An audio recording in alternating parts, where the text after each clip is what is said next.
علی محمد خان صاحب، مذاکرات کا عمل بالآخر شروع ہوا ہے اور بہت سارے جو جمہوریت پسند ہیں وہ اس بات کے اوپر خوش بھی ہیں کہ یہ ہونا چاہیے تھا. دیر آئے درست آئے. توقعات کیا ہیں، مطالبات کیا ہیں، خواہشات کیا ہیں؟ کیونکہ پاکستان تحریک انصاف نے مطالبات اپنے پیش کرنے ہیں، وہ تحریری طور پر پیش کرنے ہیں. کیا سر فہرست بانی جو ہے آپ کے عمران خان صاحب جو آپ کے لیڈر ہیں ان کی رہائی ہوگی یا کچھ اور ہوگا سر فہرست؟ جی بہت بہت شکریہ. بسم اللہ الرحمن الرحیم. اللہم صلی علی محمد وعلی آلہ وصحبہ وسلم.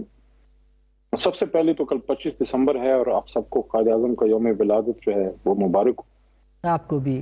اور ہماری مسیحی برادری کی عید ہے، حالانکہ ہمارا Islamic point of view different ہے، لیکن ان کی جو عید ہے وہ بہت بہت مبارک ہو. ہمارے ملک میں رہتے ہیں اور ان کا ہم پہ حق ہے. اللہ کرے ان کی جو عید ہے وہ پرامن طور سے ہو، کوئی نقصان نہ ہو، ان کی خوشیاں ان کو ملیں. آسمہ صاحبہ دیکھیے،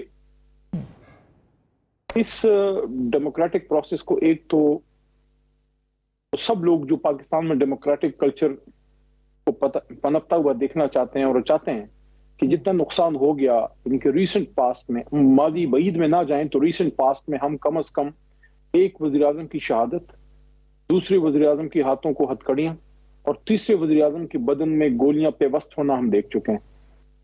تو ہم سب کی خواہش ہونی چاہیے کہ ڈیموکریٹک سسٹم جو ہے وہ نارمل واپس آئے، ڈی اسکلیشن ہو اور ایک نارمل ڈیموکریٹک سسٹم آگے جائے جس میں لوگ پرفارمنس کی بنیاد پہ حکومتوں میں آئیں اور پرفارمنس کی بنیاد پہ حکومتوں سے جائیں، عوام ان کا احتساب کرے. اور ہمیں اس ڈیموکریٹک جو ابھی یہ جو ڈائیلاگ سسٹم سٹارٹ ہوا ہے اس کو ہمیں سپورٹ کرنا چاہیے. اچھا سپورٹ کیسے کریں؟ یہ بڑی امپورٹنٹ چیز ہے کہ ہم یہ کوشش کریں کہ کوئی اس کو اب سپوائل یا سیبوٹاج نہ کرے. جتنی لیڈرشپ ہے ہم سب کو پتا ہے کہ جو اس وقت ڈیسائیڈ کر رہے ہیں ان میں شاید کوئی بہت کم ایسے ہوں گے جو اپنی جماعتوں کے ڈیسیجن میکر ہیں.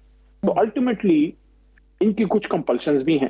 ہماری کمیٹی نے جا کے عمران خان صاحب سے ملنا ہے، مے بی وہ بیچ میں شاہ محمود قریشی صاحب سے بھی ملنا چاہیں، یا اگر شاہ محمود قریشی صاحب اس کا حصہ ہوتے لیکن شاید ان کو اجازت نہ ملے کہ وہ جیل سے آ کے اس میں حصہ لیں. ادروائز ایسی سینئر قیادت اگر اس میں حصہ لیتی یا لے تو اس کی کامیابی کا چانس زیادہ ہے. دوسری طرف جو حکومتی کمیٹی ہے وہ لازماً میاں نواز شریف صاحب سے تو پوچھنا ہوگا، ان کی جماعت کے لیڈر تو وہی ہیں. زرداری صاحب کا بھی اس میں رول ہوگا، ادھر بھی انہیں جانا ہے. تو اب اس کمپلشنز کے ساتھ اور اس سینیریو میں کہ پیچھے 9 مئی بھی پڑا ہوا ہے، 26 نومبر بھی ہو چکا ہے، 8 فروری کا الیکشن بھی جو ہے ہائی جیک ہم سے ہو چکا ہے. ہم یہ کہتے ہیں ہمارے پوائنٹ آف ویو سے بے شک وہ متفق نہ ہو، اور عمران خان صاحب اس قوم کا ہیرو جو سیاست میں آنے سے پہلے بلا شرکت غیر سب کا ہیرو تھا، وہ 500 دنوں سے جیل میں ہے. اب ان حالات میں اس کمیٹی کو کام کرنا ہے تو ان کی آپ دیکھیں ان کی کمپلشنز کتنی زیادہ ہے. بالکل علی محمد خان صاحب، مگر سوال وہی ہے کہ اگر ان کی رہائی کا مطالبہ ہوگا، جو حمید رضا صاحب نے کہا ہے کہ بانی تحریک انصاف کی رہائی کا مطالبہ ہی اصل مطالبہ ہے، تو پھر اگر وہ مطالبہ پورا ہوگا تو وہ تو نہ کمیٹی کے ہاتھ میں نہ حکومت کے ہاتھ میں، وہ تو اسٹیبلشمنٹ کا اور خان صاحب کا معاملہ ہے. یا 9 مئی کا ایسا معاملہ ہے جس کے اوپر کم از کم آپ کو لگتا ہے کہ گورنمنٹ آگے بڑھ سکتی ہے یا پارلیمان آگے بڑھ سکتی ہے؟ نہیں، میں اس نقطہ نظر سے تھوڑا سا اختلاف رکھتا ہوں. دیکھیے، سب سے پہلا تو مطالبہ عمران خان صاحب کی سب سے بڑا مطالبہ تو یہی ہے، خان صاحب کی رہائی ہو. میں نے جو اسمبلی میں ان کو ایک بات کی تھی، پتہ نہیں وہ نقار خانے میں طوطی کی آواز ہے، کب اس پہ یہ لوگ عمل کریں گے، لیکن میں نے تو یہ کہا تھا کہ پہلے مرحلے میں خان صاحب کی رہائی ہو.